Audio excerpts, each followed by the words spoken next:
si es que hubiera inconvenientes respecto a los turnos en los que están incluidos, o si no aparecen, a excepción de estas cuestiones. Lo demás les pido que lo consulten ahora, en esta suerte de foro que tenemos ahora. Entonces, mis respuestas tal vez pueden servir para aclarar algunas cosas a otros estudiantes, ¿sí?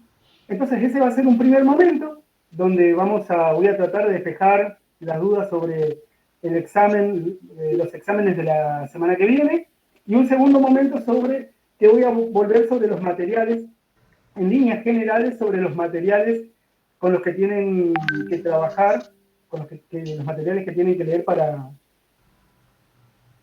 el parcial, ¿sí? Bueno,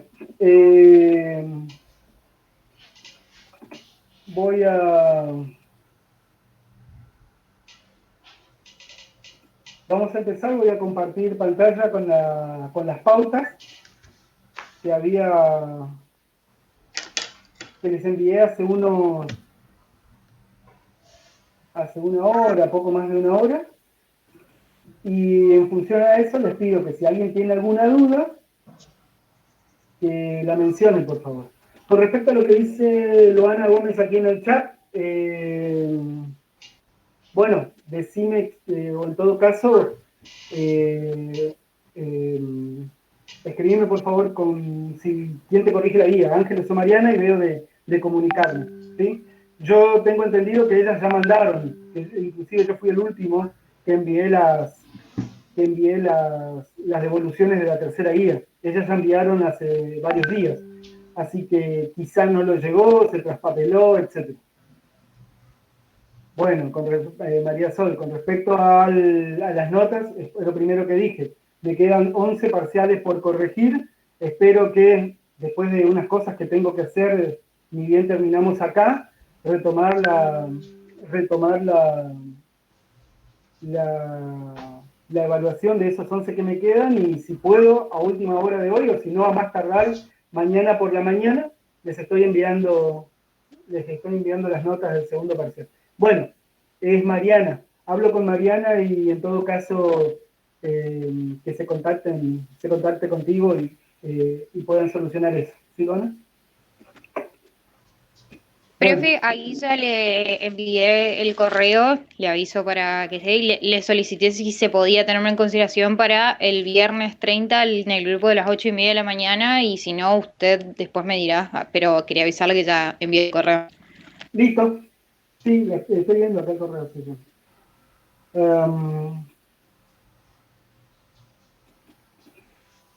Bueno, acá no tengo. Ahora en todo caso nos fijamos. Pero perfecto.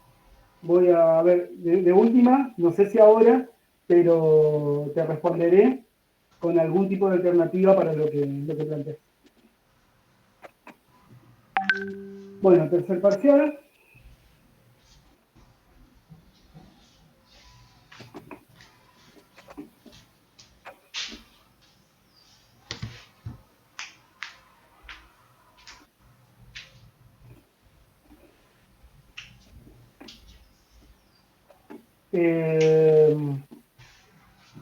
Están viendo las pautas, ¿no?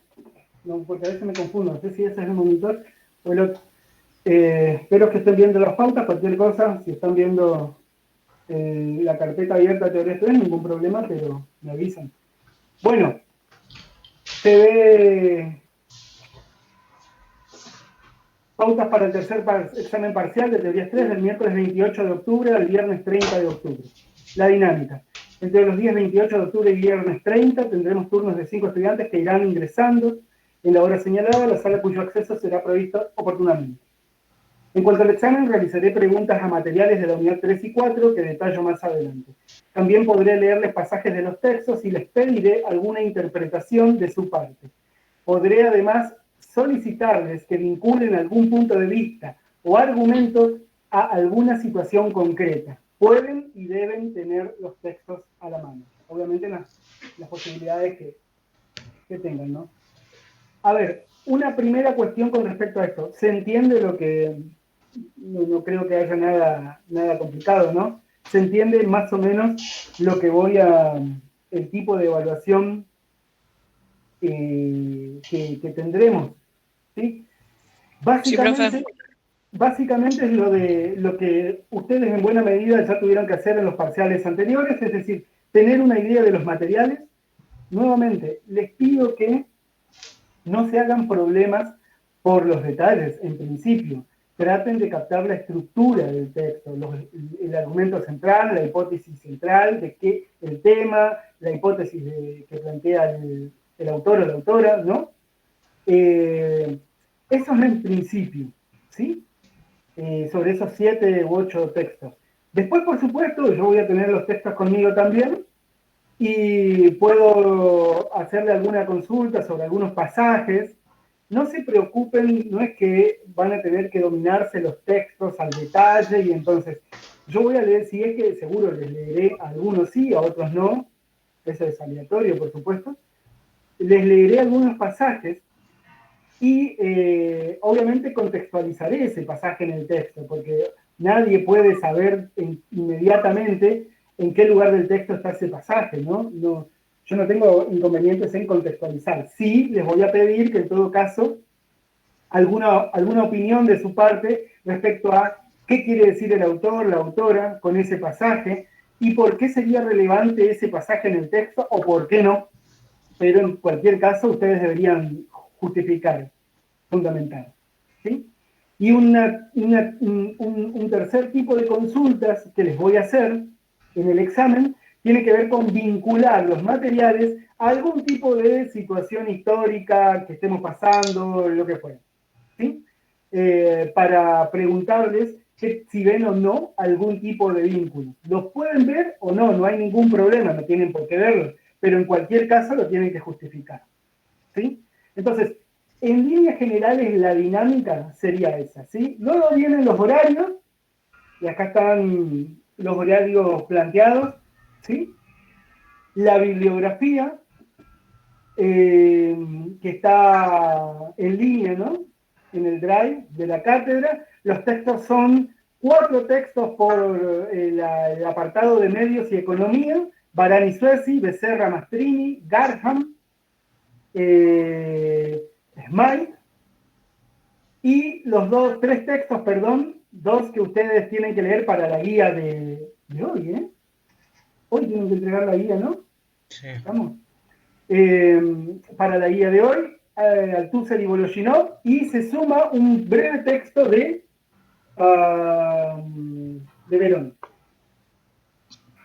Con respecto a las consideraciones, quienes por el motivo que fuera, choque de horario con otras asignaturas, circunstancias familiares, cuestiones de conectividad, etc., no pudieran rendir el parcial en el horario asignado, envíen un correo planteando la situación de modo de pautar un nuevo horario. Quienes una vez en la sala tengan problemas de conectividad tendrán la posibilidad de pautar un nuevo horario.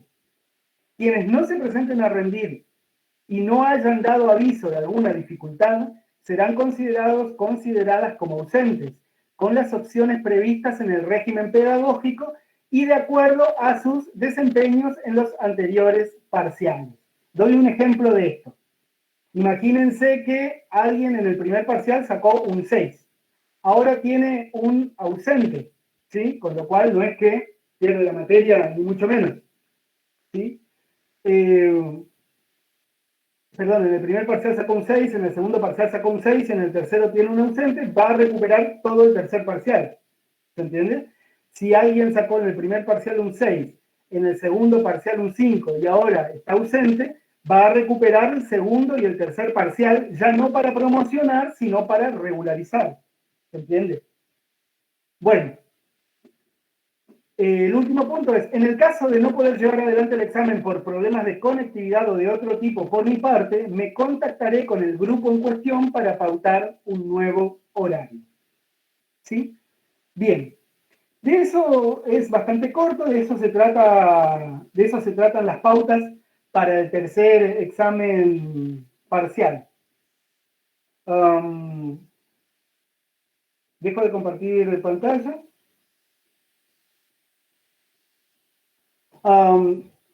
Antes de seguir, ¿alguna duda? ¿Alguien tiene alguna consulta reitero, que no sean cuestiones de horarios de los turnos, esos me escriben por mail y yo con cada uno iré pautando, así como me han escrito recién, que no sean esas cuestiones de horario en los turnos. ¿Alguien tiene alguna duda? O tal vez yo me salté, pasé por alto algo que deba ser explicitado con respecto a los parciales. Perdón. Profe, Sí, el sí, sí. tiempo que tendríamos cada uno sería de 10 minutos, No, no, no. tomaría cuando somos 5 y tenemos En dos solamente horas, 40 minutos. en 2 horas, imagínense, son 120 minutos para 5 personas. Más Ah, de 10 claro, minutos. yo pensé que iba a ser como por Zoom, que tiene solamente 40. No, no, no, no, no. Salvo excepciones, lo podemos hacer por Zoom, pero acá no tenemos No, ese no, no, tipo de sí, límites. perdón, yo nomás pensé que iba a ser por Zoom, no sé por qué, pero No, no, claro, no, sí, sí, porque por acá está bien. generalmente a mí, yo tengo con Zoom, tengo más estabilidad, confieso que con Meet, pero el problema con Zoom son los límites temporales. Sí, sí, Eh, sí, por eso. Así que no hay problema, serían 20 25 minutos con cada estudiante. De todas maneras, aclaro esto.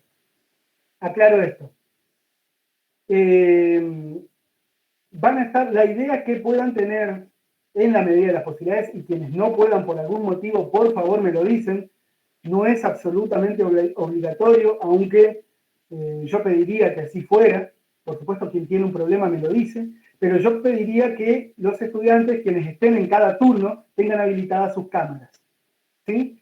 Que vamos a estar en un turno X, ¿sí? El primero, el del miércoles a las 8:30 de la mañana, voy a estar yo, van a estar 5 estudiantes, vamos a estar con 6 cámaras, ¿sí? Y voy a ir haciendo consultas, inclusive puedo ir haciendo una consulta a un estudiante respecto a la respuesta que realizó otro, ¿sí? No para que digan si está mal o está bien, no se trata de eso, sino para valoraciones, descripciones en relación a lo que el compañero o la compañera manifestó respecto de algún texto, ¿sí? Pero yo pediría que tengan las cámaras habilitadas. Obviamente que entiendo que existen alternativas por las cuales en algunos casos esto no sería posible, entonces les pido que con anticipación me lo digan. Pero yo solicito que en la medida de las posibilidades las cámaras estén habilitadas. Con respecto a, bueno, sí, Valentina, es lo que acabo de decir, durante el examen es obligatorio tener la cámara prendida.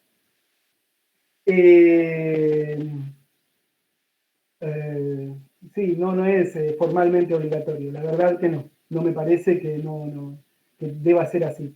Sí, les pido, y quienes no puedan, por algún motivo, me avisan con anticipación, ¿sí? Las notas las sabremos, no, las notas yo las iré escribiendo, las iré pautando a medida que van pasando, por supuesto, a medida que van pasando ustedes los turnos, pero no las voy a dar sino cuando estén todos los turnos concluidos, ¿sí? O sea, el viernes por la siesta tarde. Si el último turno es el viernes a la siesta, el viernes a la tardecita yo no tendría que tener ningún inconveniente en mandarle las listas, las notas, ¿sí? Ya veré si los mando a cada uno o mando una lista para todos, que quizás eso es lo más conveniente, ¿no? Antonella dice, se armaría como un conversatorio. Sí, en realidad no sería un conversatorio, sí, estarían las cámaras prendidas y estaríamos, obviamente que escuchándonos, pero yo haría consultas específicas a uno o a otro estudiante, ¿sí? De acuerdo al tema, etc. Bien, ¿alguna cuestión? ¿Alguna duda? ¿Algo que les parezca que deba aclararse? Profe, yo le quería preguntar, porque no me quedó claro, la semana que viene la clase va a estar pura y exclusivamente utilizada para ver los textos del parcial, porque también estaba viendo, me comentó una compañera que hay textos nuevos y era para ver si podíamos tratarlos del inicio. Sí, sí, Luz. Con seguridad, la clase que viene. Ahora voy a tratar de trabajar un poco sobre eso, en el segundo momento del espacio de hoy. Pero con seguridad, el espacio que tengamos el lunes que viene va a ser íntegramente dedicado a los 6, 7 textos, y particularmente a los textos que todavía no han leído, ¿sí? Bien, gracias, ¿Alguna profe. otra duda, alguna otra consulta? Profe, Sí. sí, yo, Barrio te habla. A mí se me complica el horario de las 11, porque 11:30, 12, yo entro a laburar y la verdad a mí se me complica mucho. Yo preferiría, si se puede, rendir 8:30 o más bien a la tarde. Si alguien por ahí se quiere cambiar a No, las no, 11. no hay problemas. Hacemos una cosa. Yo lo que voy a tratar de hacer es solicitar a gente que se cambie, porque eso es todo un movimiento que puede ser engorroso. Desde Sí. ya no te hagas ningún problema que te voy a correr de ese turno, por supuesto. Nada Sí. más te pido que esto que me acabas de decir me lo mandes al correo, yo con ese correo veo qué turno, esto es lo que me acabas de decir, ¿eh? Yo con ese correo veo Sí. qué turno te resulta más conveniente, y también encuentro que hay que está más despejado, ¿no? Puede ser el viernes por la siesta o a la tarde, otro turno del viernes a la tarde, en último turno, vemos. Pero esto que Bueno. me acabas de decir, mandame el correo. Bueno, gracias, profe. No, por favor.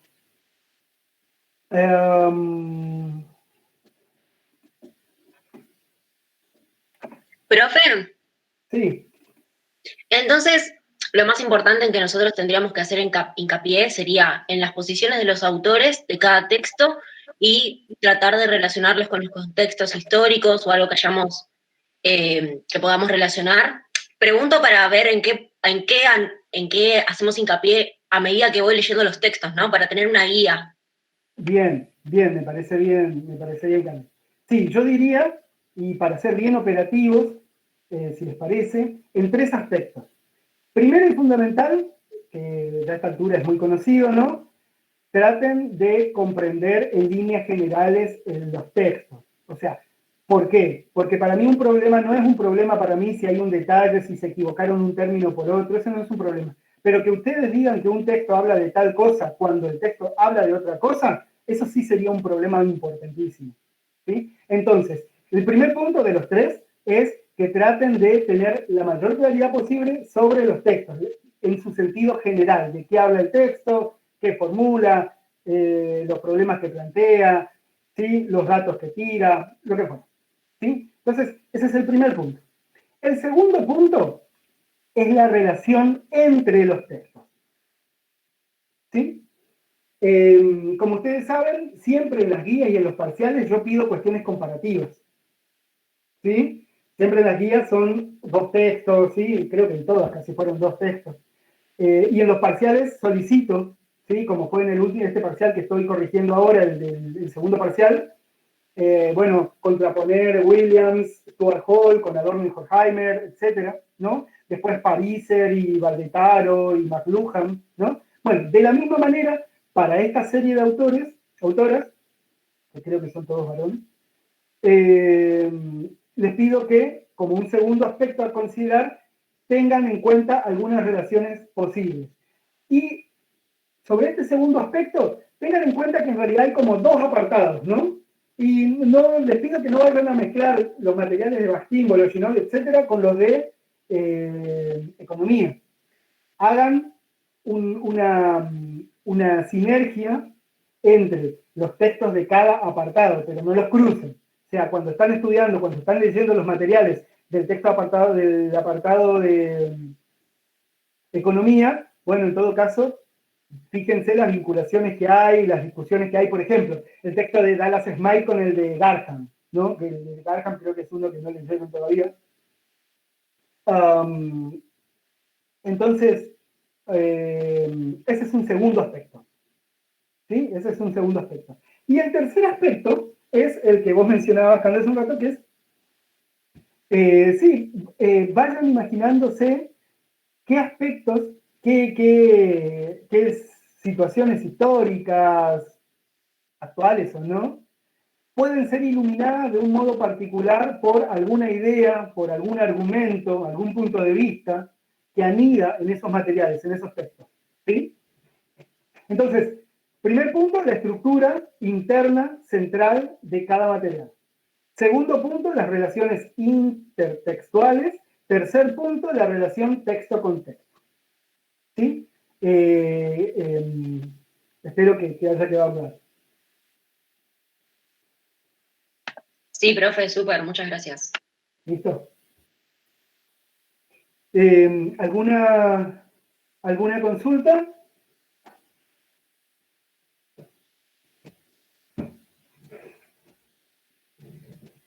¿Alguna duda, alguna consulta, algo que haya quedado? Entonces vamos al segundo momento, que es el de algunos materiales. ¿Sí? Estaba pensando con qué, si me permiten, voy a...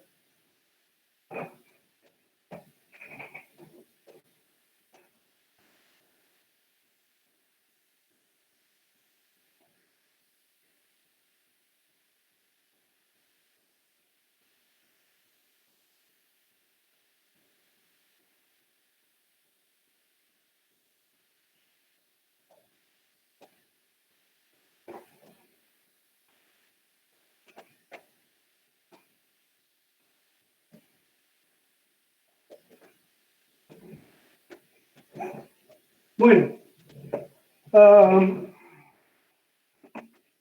voy a abrir otra vez que no me acuerdo los...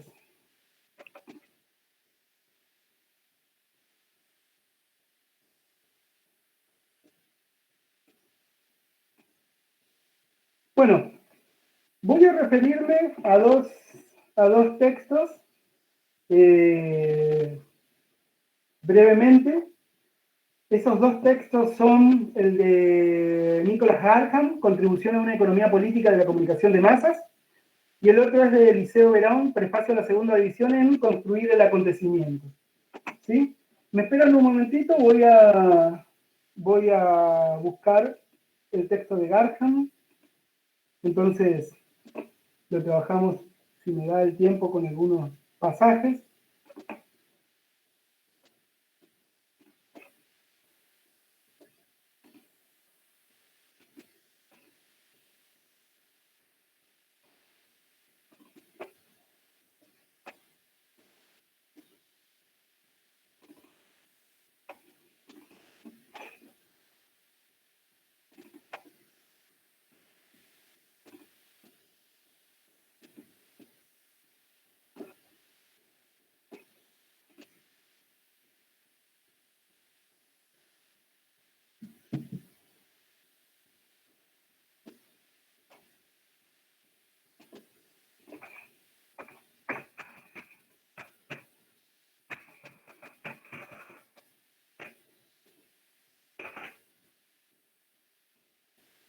Bueno.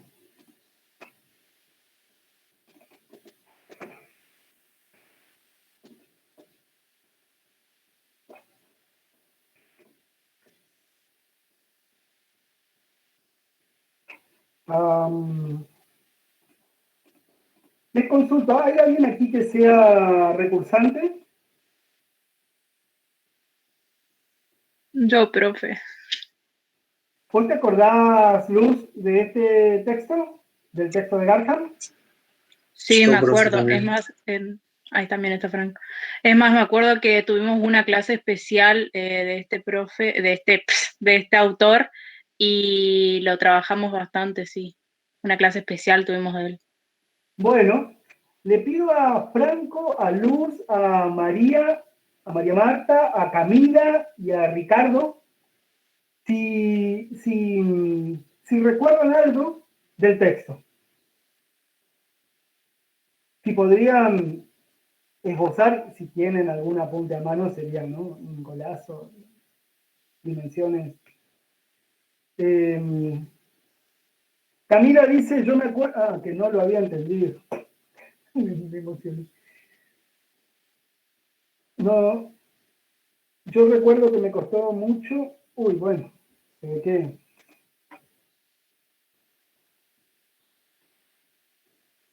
Bueno, vamos a hacer una cosa. Voy a trabajar en líneas generales ahora este texto y obviamente que vamos a dejar para algunos detalles que vamos a dejar para unos detalles el lunes que viene. ¿Sí?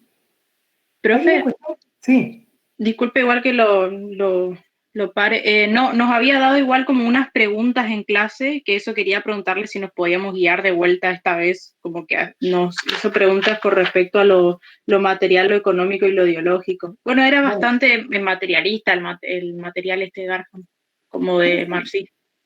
sí, sí, totalmente. En general, es muy raro ver gente que hace estudios en economía política de la comunicación, ¿sí? Estamos hablando de Nicholas Garham. En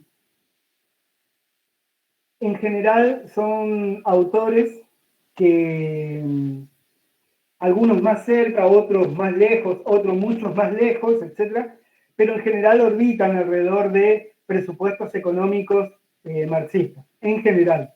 Es muy raro encontrar autores que hagan este tipo que estudien los medios de comunicación desde este tipo de enfoque, que es la economía política de la comunicación, ¿sí? Que no pertenezcan, ya sea con cercanía o con lejanía, que no tengan algún tipo de conexión con la variante de lectura, la variante de interpretación marxista de la economía y la relación con los medios, ¿sí? ¿Podrías comentar, Luz, eso que habías mencionado de lo económico, lo ideológico, etcétera?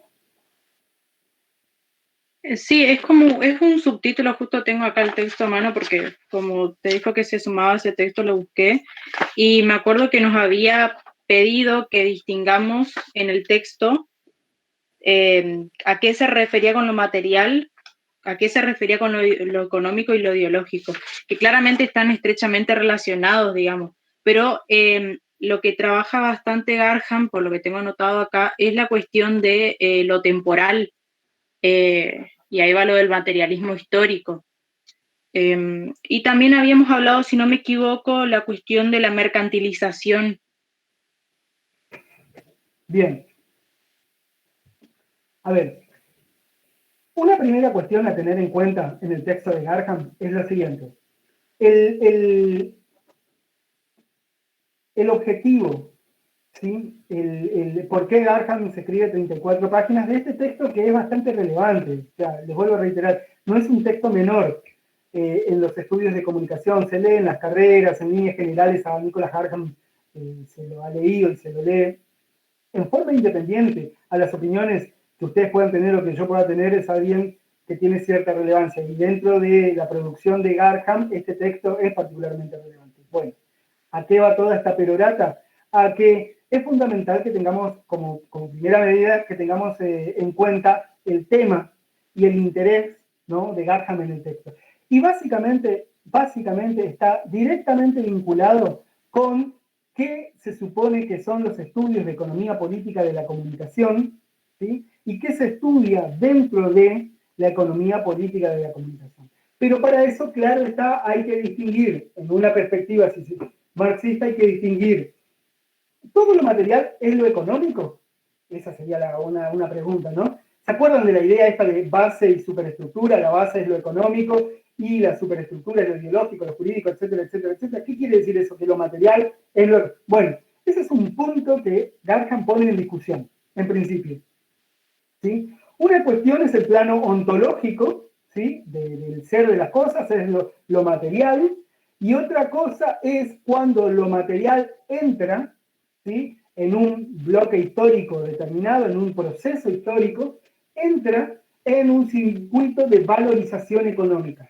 Ahí ya no es únicamente material, ¿sí? E incluso puede ser material como inmaterial, pero entró al circuito de valorización económica. A ver, voy a compartir pantalla, voy a leerles unos pasajes, pero desde ya no me voy a detener mucho en eso. A ver.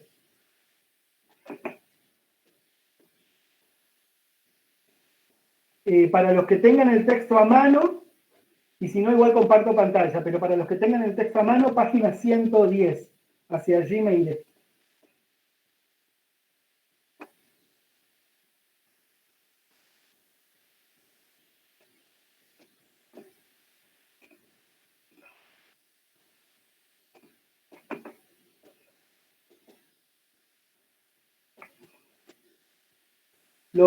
Cualquier cosa me avisan si hay problemas en verlo, ¿sí? Dice el subtítulo, un retorno necesario a los fundamentos. ¿Sí? Ahí está la página 110. Bien, voy a leer este párrafo en general, ¿sí? Que es un tanto abstracto, inclusive les pido disculpas porque obviamente voy a leer ese párrafo y ya hay un par de páginas atrás, ¿sí? Dice, un retorno necesario a los fundamentos.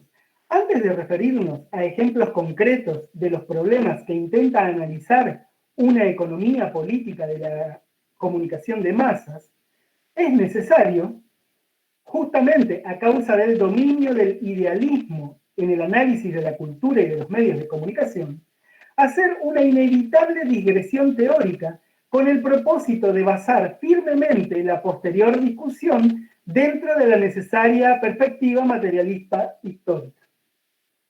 Al reclamar una orientación materialista histórica en la investigación de los medios de comunicación, afirmamos un orden de prioridades que es una jerarquía de determinantes históricos y materiales concretos en el mundo real y, al mismo tiempo, un orden de prioridades de investigación. Bien, paro acá. ¿Qué tenemos hasta acá? ¿Y por qué quería leerles este pasaje?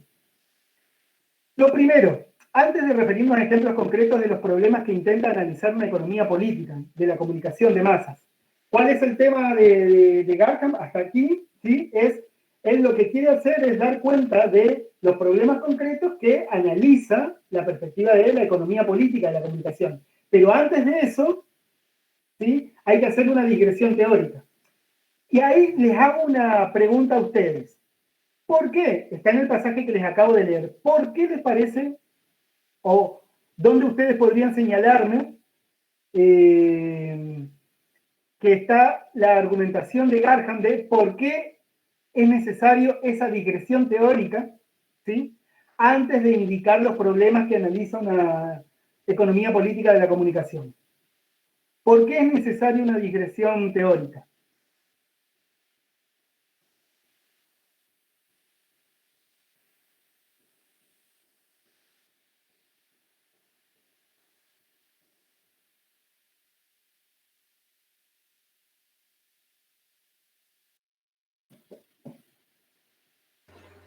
Profe, podría ser por el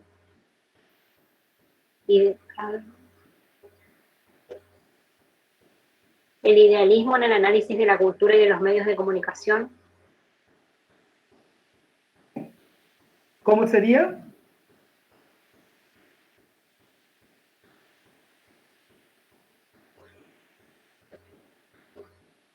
Porque él menciona justamente a causa del dominio del idealismo en el análisis de la cultura y de los medios de comunicación. Ajá, ok.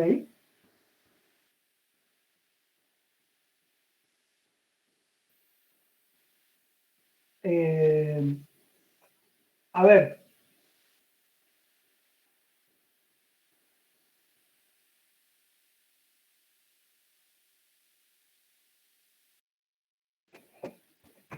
Es necesario hacer una inevitable digresión teórica con el propósito de basar firmemente la posterior discusión dentro de la necesaria perspectiva, ¿sí? Al reclamar una orientación materialista histórica de la investigación, afirmamos un orden de prioridades, que es una jerarquía de determinantes históricos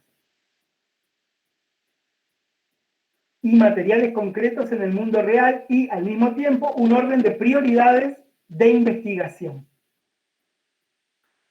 Ahí está la justificación de por qué es necesario esa digresión teórica. A ver, reitero, voy a tratar de ser lo más operativo posible, ¿sí? ¿Qué quiere hacer Garham? Dice, quiere señalar en el texto cuáles son los problemas que enfrenta una economía política de la comunicación desde una perspectiva marxista. Ok. Pero dice, antes de señalar los problemas que enfrenta una economía política de la comunicación, hay que hacer una pequeña aclaración teórica, etcétera, etcétera. ¿Por qué? Porque sin esa aclaración teórica no sabríamos, ¿sí?, cómo concebir, ¿sí?, la serie de prioridades y determinantes históricos que actúan en el mundo. ¿Qué actúa sobre qué? No sabríamos cómo ordenar la serie de las causas y los efectos, si primero no aclaramos algunas cuestiones teóricas.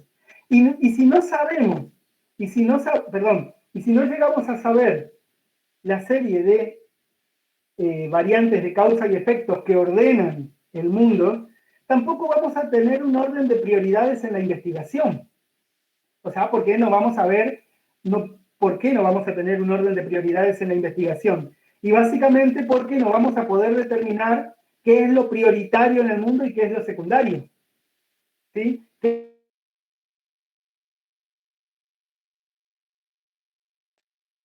Relevante respecto a otra cosa. Bueno, otra aclaración y por qué me detuve en este pasaje. ¿Sí? Ahora sigo leyendo hasta el final de ese párrafo. Porque lo que venga después, y que ustedes deben leer, les pido en todo caso que lean para el lunes que viene, la diferencia entre lo material, lo económico y lo ideológico, y las implicancias que Garham saca de esas diferencias, ¿sí? Tiene que ver con el orden de prioridades en la investigación.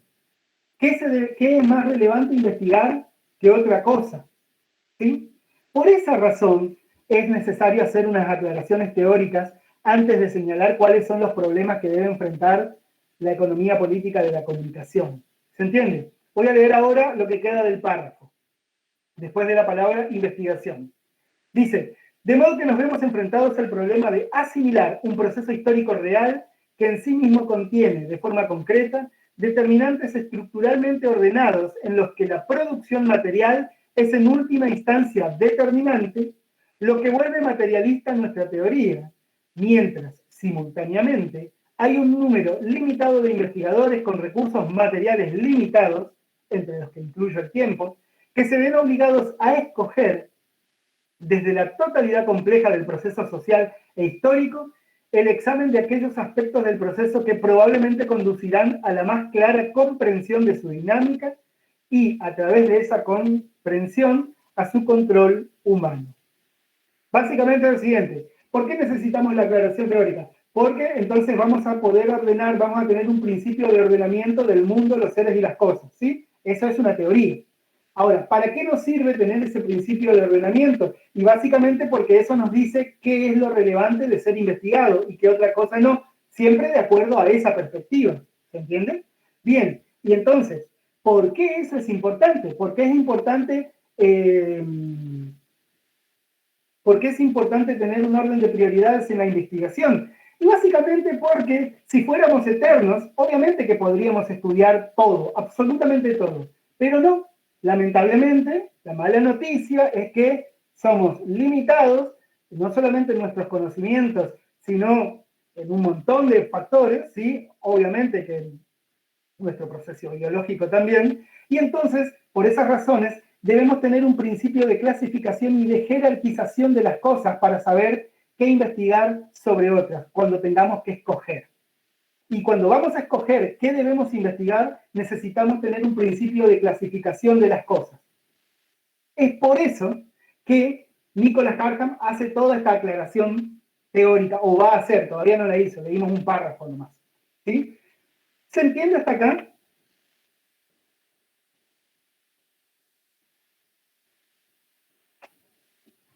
Sí, profe. Bueno, si a alguien por favor no le queda claro, si a alguien no le queda claro, por favor que lo indique, ¿sí? Porque yo doy por hecho y salto a otras cosas. Permítanme que voy a buscar, sé que estoy dando vuelta y estoy compartiendo la pantalla, acá en página 113,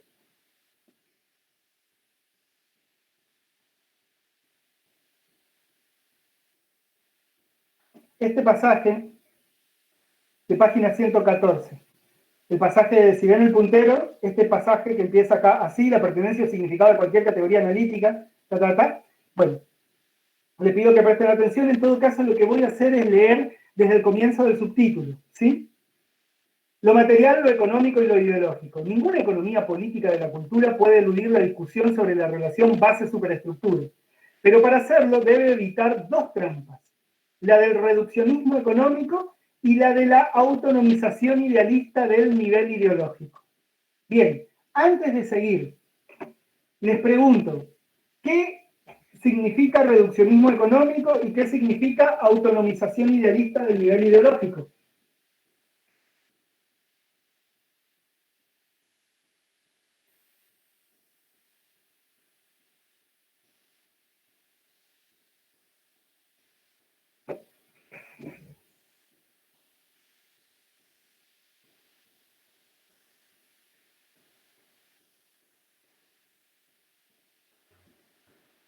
Puede ser por un lado creer que solamente se refiere a cuestiones económicas y por el otro lado independizarse de lo que involucra la ideología. Sí, perdón. Me quedó claro el primer punto, ¿sí? No sé si creo que no me quedó muy claro lo que mencionaste respecto a la ideología. ¿Algún compañero, alguna compañera que quiera comentar algo al respecto de ese pasaje? ¿De qué significa reduccionismo económico y qué significa autonomización idealista del nivel ideológico? Profe, puede ser que, porque antes se pensaba que la ideología era como una esfera aparte, digamos, y en realidad todo está relacionado. Claro, ¿no? Ahí yo creo que con tu intervención y con la intervención de tu compañera anterior, creo que ya hay elementos como para que pueda rearmar la cosa. A ver, la del reduccionismo económico significa creer dogmáticamente que la economía lo explica todo. ¿Sí? Eso quiere decir reducir la mirada, la lectura, la explicación, etcétera, a la faz únicamente económica. ¿No? Ese es un problema. Y la de la autonomización es la variante opuesta, ¿no? Es creer que el mundo de las ideologías, de los pensamientos, etcétera, etcétera, etcétera, navegan de manera etérea sin ningún tipo de, sin que apoye nunca las plantas de sus pies en la tierra, en el terreno económico, ¿no? En algún punto, las variantes de las tradiciones, las culturas, las ideologías políticas, etcétera, están vinculadas en algún punto al terreno económico. No pensar eso sería autonomizar de manera idealista el nivel de lo ideológico. ¿Sí?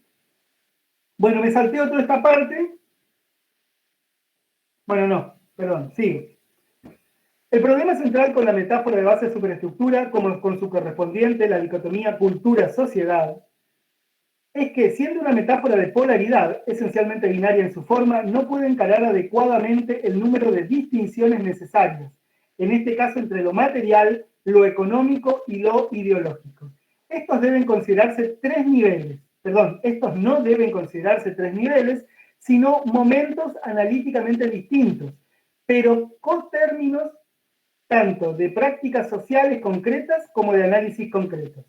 Más aún, toda economía política debe atenerse constantemente a la historicidad de las articulaciones específicas entre estos tres momentos. Bien, yo no sé por qué esto me está pintado, porque me parece también particularmente importante, y no sé si lo que digo, pero bueno, no importa.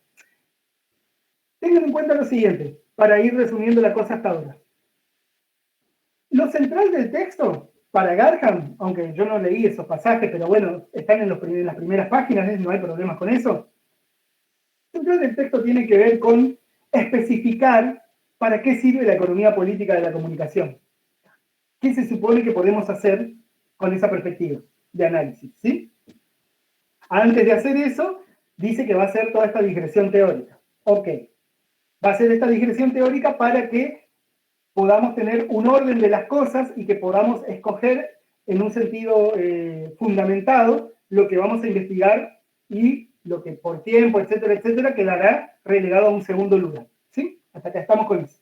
Bueno, un primer señalamiento es que lo que hay que evitar son esas dos trampas, ¿sí? De la autonomización y del reduccionismo. Ok. Y a su vez, vamos a evitar esas dos trampas, pero a su vez vamos a tener en cuenta que lo material, lo económico y lo ideológico, ¿sí? No son dice 3 niveles. No son cosas, a ver, ¿cómo les digo? Yo en este, bueno, ustedes no me ven, en este momento tengo en una mano el celular y en la otra mano tengo un libro, ¿sí? Son dos cosas totalmente diferentes. Bien, en el caso de lo económico, lo material y lo ideológico, no son cosas diferentes. Son momentos de análisis, ¿sí? Momentos de análisis diferentes. No es que estamos hablando de cosas en el mundo real que son diferentes. ¿Se entiende o no? ¿Por qué esto les pido que tengan particularmente en cuenta? Porque, como mencionaba Luz al inicio de esta segunda parte del espacio de hoy, el rol de la historia, que no aparece hasta ahora y no va a aparecer sino hasta mucho más adelante, bueno, más o menos. El rol de la historia es fundamental para ver la articulación entre lo material, lo económico y lo ideológico. Voy a darles un ejemplo. Hay cuestiones materiales, ¿sí?, que en determinados momentos históricos, ¿sí?, no admiten ser incluidos como en un análisis económico. En otros momentos históricos sí admiten ser incluidos en un análisis económico, ya sea porque entraron en el proceso de valorización económica o por otros factores. ¿Sí? Y a su vez, lo ideológico en algún momento histórico no estaba tan determinado o estaba determinado de una forma específica con lo económico, y en otro momento histórico va a estar determinado de una manera totalmente diferente. ¿Sí? Les voy a dar un ejemplo de esto último. En la Edad Media, a ver si tengo, bueno, no importa, no voy a abrir otro libro.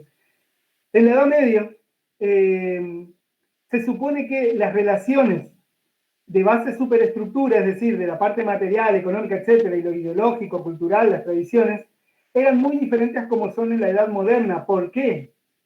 Porque el principio de adecuación de las cosas, ¿sí?, estaba diseñado desde un lugar que no era precisamente el lugar de preponderancia económica. Es decir, había como una suerte de disociación en la Edad Media. Por un lado estaba la iglesia, ¿sí? Por un lado los señores, por un lado la iglesia y por otro lado el señorío que tenía a su disposición los siervos de gleba. ¿Sí?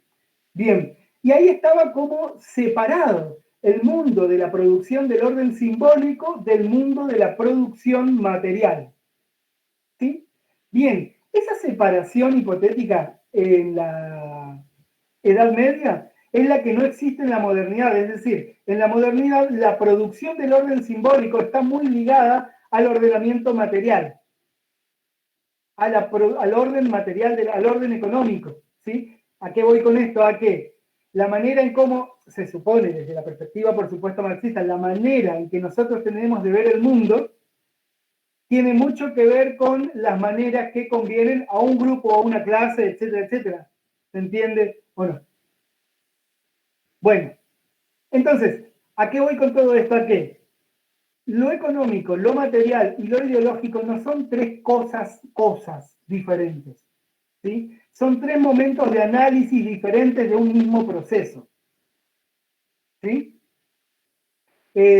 A ver. Bueno, no, después se mete con William, eso les dejo a ustedes que lo lean. Bueno, a ver, voy a dejar de compartir pantalla.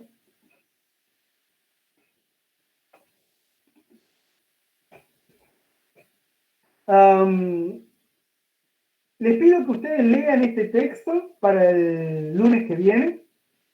Obviamente que en todo caso dejen de lado el otro texto del cual voy a hablar ahora, que es el texto de Verón, que es correspondiente a la unidad 4, a la relación entre medios de comunicación y verdad.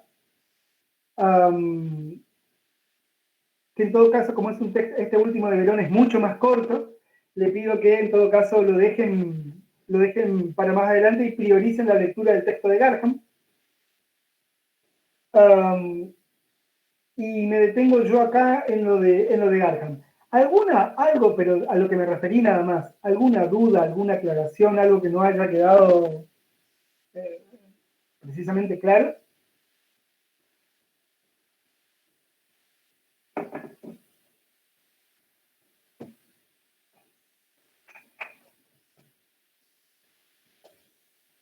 Bueno, supongo que está todo clarísimo. Antes de ir al texto de Verón, quiero nuevamente poner los pies sobre la tierra y que sepamos qué estamos haciendo. ¿Qué estamos haciendo? Porque ya de por sí estos textos y hablar en estos términos parece medio raro y en esta circunstancia en la que estamos más todavía. Lo que estoy tratando de mostrarles es, en este caso con el texto de Garham, ¿sí?, una de las formas en las cuales fue pensada la relación entre los medios de comunicación y el entorno económico. ¿Sí? Es eso lo que estoy tratando de hacer, lo que estamos tratando de hacer, ¿sí? Y tienen otras formas, y entonces ahí tienen los otros textos, ¿sí? El de Dallas Smythe, el de Baran y Suesi, ¿sí? En todo caso vamos a hablar en detalle el lunes que viene. Pero en definitiva, lo que a mí me interesa que ustedes puedan llegar a comprender es, cuando se habla de economía política de la comunicación, cuáles son los debates, cuáles son los problemas, ¿sí? Y los autores relevantes, y dentro de los autores relevantes, los textos relevantes, y cuáles son los argumentos centrales de esos textos relevantes. Eso es lo que a mí me interesa que ustedes puedan tener en claro. ¿Por qué? ¿Por qué me interesa que puedan tenerlo en claro? Porque de esa manera se van a hacer una idea de las teorías de la comunicación, básicamente, que es el espacio en el que estamos, ¿sí? Es decir, que sepan que el problema de la concentración, el problema de la concentración de medios que se mide, que es una cuestión de números, etcétera, etcétera, en el fondo tiene un fundamento estrictamente político. ¿Por qué? Porque la concentración de medios, como ya lo hablamos un par de veces anteriormente, porque la concentración de medios, ¿por qué es mala? Y porque básicamente en lo que impacta es en la pluralidad de voces. Y la pluralidad de voces no es un problema económico, es un problema político. ¿Sí? Bueno, dejo acá un momento lo de Garham y voy a los materiales de la unidad 4, que era la relación entre medios de comunicación y la manera en que se comprende la verdad. Si la verdad es algo que está ahí dado, y entonces o se puede decir verdad o se puede mentir, o la verdad es algo que se produce socialmente, etcétera, etcétera, etcétera. ¿Sí? Bueno, este texto del cual les voy a hablar ahora es un texto de, ya les digo de qué año, Construir el acontecimiento. Es un texto, el original es de 1981, o sea que va a tener 40 años ya. ¿Sí?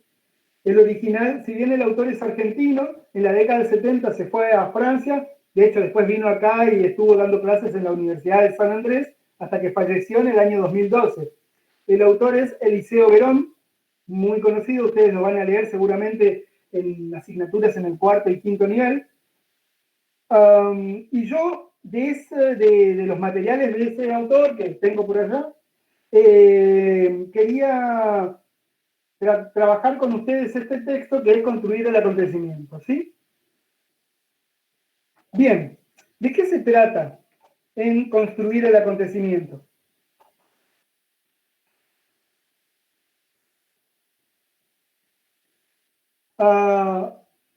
Se trata, ¿en qué sentido, perdón, se relaciona con esto de la verdad? Y en que el acontecimiento no es algo que esté, para Verón por supuesto, ¿no? No es algo que esté ahí dado, ahí afuera. ¿Sí? Que ya sepamos, que todos sepamos por naturaleza qué es un acontecimiento y qué no lo es. No existe tal cosa. Y si obviamente que todos podemos, que es una verdad de perogrullo, que sabemos que no existe tal cosa, entonces no nos queda otra que asumir que lo que entendemos por un acontecimiento social, político, etcétera, ¿sí? Es una construcción, pero no una construcción en un sentido metafórico, una construcción casi en su sentido literal, en su sentido industrial, ¿sí? Y a eso se dedica el estudio de este libro Verón, que es a indagar al interior de los noticieros cómo concreta, y de la red de noticieros, digo, agencias de noticias, etcétera, etcétera, cómo es que algo, un hecho físico, un hecho un hecho en el mundo, ¿sí? Alguien dispara a alguien, un volcán hace erupción, lo que fuera, un hecho en el mundo, se constituye a través de una maquinaria, ¿sí? Muy concreta, específica, roles, ¿sí? Sociales, etc. Se construye como un acontecimiento. Y un acontecimiento que funciona como el centro de nuestras miradas, opiniones, discusiones, controversias, etcétera, etcétera, etcétera. Voy a darles un ejemplo que no es el del autor, por supuesto, pero para que tengan una idea de eso. No fue sino hasta el siglo XIX, no quiere decir que aquello de lo que les voy a hablar no haya sido vilipendiado y objeto de crítica antes, por supuesto, pero nunca había sido un acontecimiento como lo fue a partir del siglo XIX. Me refiero a la homosexualidad, ¿sí? En el mundo griego, en el mundo de la patrística temprana, ¿sí? Los primeros padres de la iglesia, ¿sí? No era un acontecimiento, no era algo, pero ni medianamente relevante. La relación, para volver al mundo griego, la relación de Sócrates con los muchachos, ¿sí? no fue mal vista por ser una relación de afectividad, no, para nada. Fue mal vista porque, y ahí vienen las acusaciones, se supone que Sócrates corrompía la visión que se podía tener de la ciudad, de la polis, ¿sí? Pero la relación amorosa, afectiva, ¿sí? De personas del mismo sexo no era para nada un acontecimiento. Hay que esperar a muchos siglos después, con el avance de la Iglesia cristiana, etcétera, con la vinculación fuerte que se hace entre estructuras políticas estatales y la inserción en esas estructuras políticas estatales de la religión, no solamente de la religión católica, pero fundamentalmente en Occidente, que la homosexualidad pasa a ser un acontecimiento y de repente todos tenemos que, y de repente hay que tomar partido, enjuiciar, llevar al cadalso, llevar al patíbulo, enunciar de que es un error biológico, de que es esto, de que lo que es, ¿no? Y esa manera de construir a la homosexualidad como un acontecimiento político, social relevante respecto del cual hay que amonestar y vilipendiar, etc., es algo que no tiene, si bien es bastante antiguo, pero como acontecimiento social, político, relevante, es algo que no tiene más de 200 años. Es bastante reciente. ¿Sí? Entonces, ¿a qué voy con esto? Este es un ejemplo que en parte vale y en parte no para lo que trabaja Verón. En parte vale porque, me parece a mí, permite ver cómo algo, ¿sí?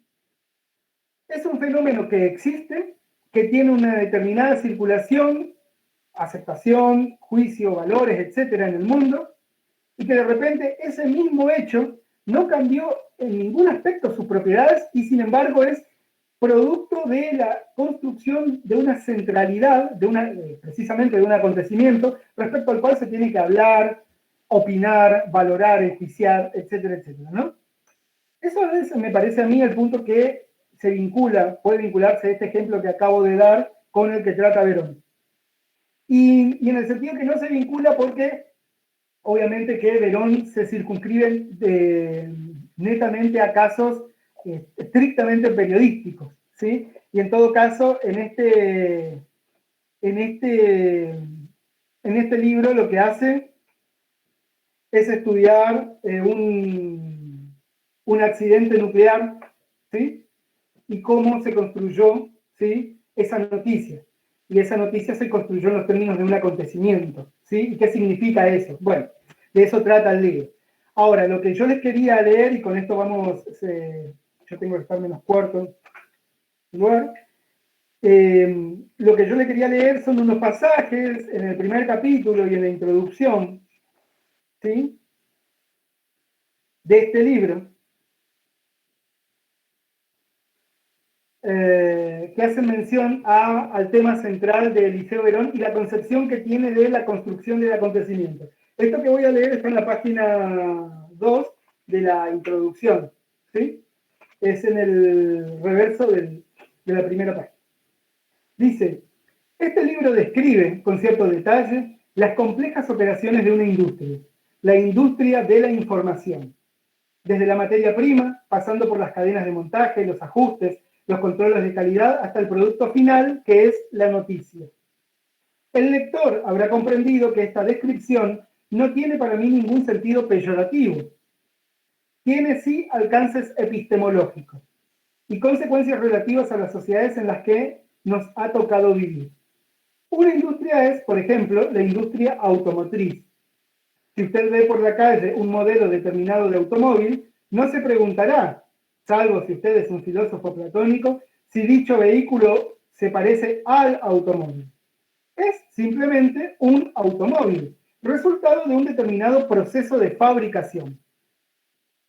Este libro pretende que ese objeto cultural que llamamos la actualidad, tal como nos la presenta, por ejemplo, el noticiero de un canal de televisión en un día cualquiera, tiene el mismo estatus que un automóvil.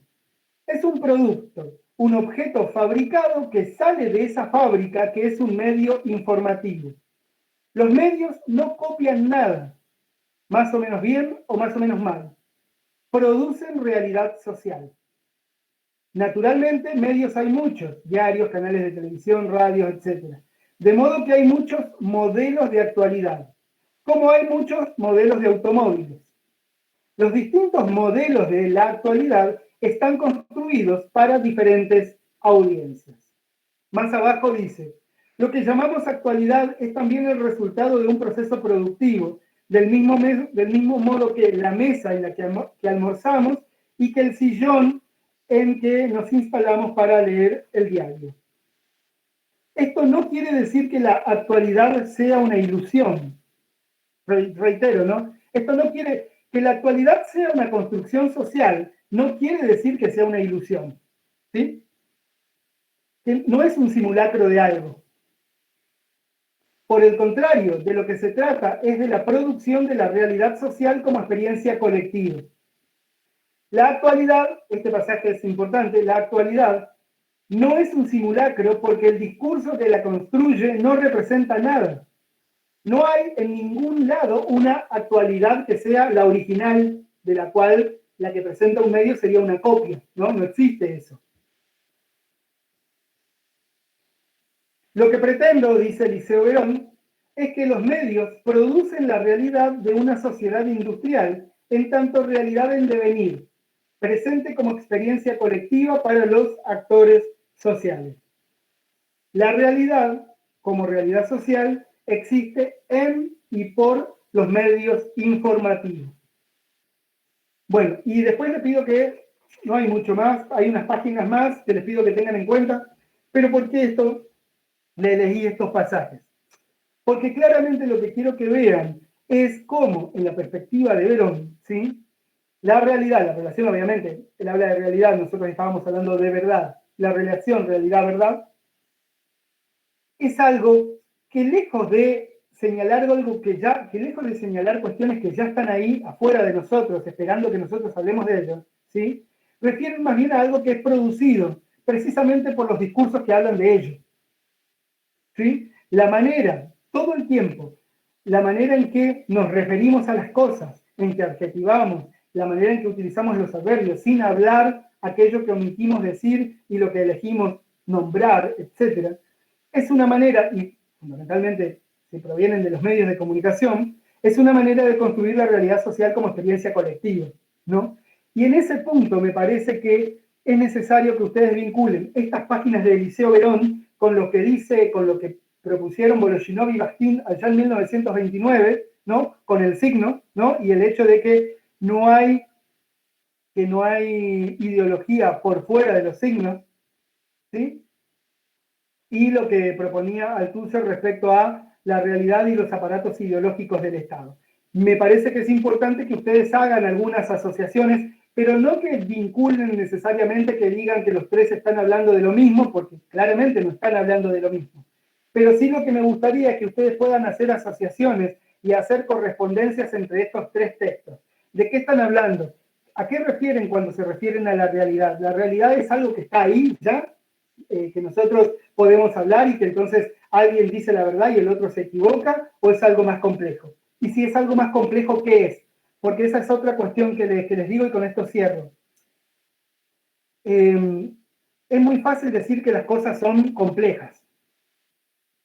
Es complejo. No, lo que hay que hacer es tratar de explicar cómo son las cosas. Bueno, en ese sentido, quiero que ustedes capten los puntos de vista de estos tres autores y traten de comentar cómo entienden, ¿sí?, la función de la realidad, la función de la ideología, la función de los aparatos ideológicos del Estado y la relación que tienen la realidad, la ideología y los aparatos ideológicos del Estado con una determinada concepción de verdad.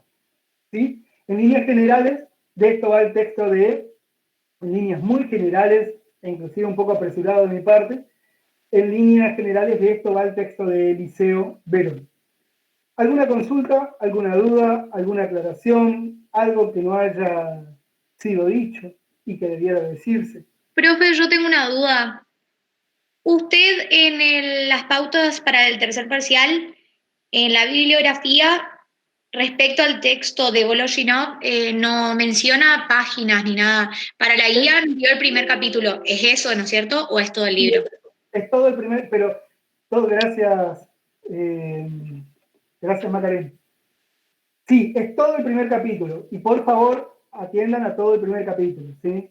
Es únicamente el primero, pero completo. Muchas gracias, profe. No, por favor.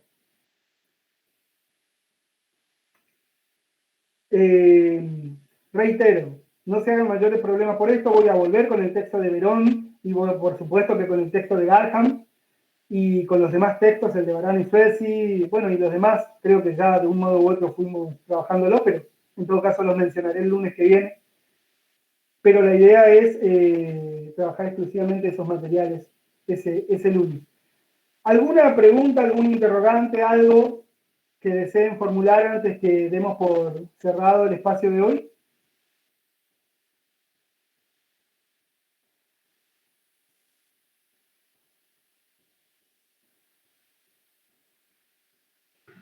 No, profe.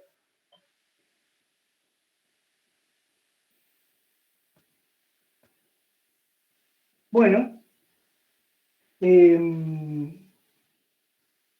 a quienes puedan estar entonces en el espacio del lunes que viene, les sugiero que estén, avisen a sus compañeros, a sus compañeras, es el último espacio previo a los 3 días de examen que vamos a tener, ¿sí?, la semana que viene. Así que vamos a trabajar con los materiales del parcial. Les reitero, para quienes, fundamentalmente por si tienen compañeros o compañeras que no estuvieron, no pudieron estar, que si hay algún problema en el horario de los turnos de examen, me escriban por favor y vamos solucionando caso por caso. Bueno, por lo que a mí respecta, si puedo, si llego, para última hora de hoy les envío los parciales, el segundo parcial evaluado, a más tardar mañana por la mañana. Tengo que corregir esos 11 que todavía me quedan. Bueno, si no hay nada más, entonces nos vemos el lunes que viene. Nos vemos, profe, gracias. No, por favor. Nos vemos, profe. Buenas tardes. Hasta luego. Buenas tardes, Chao, profe. Chao, hasta luego.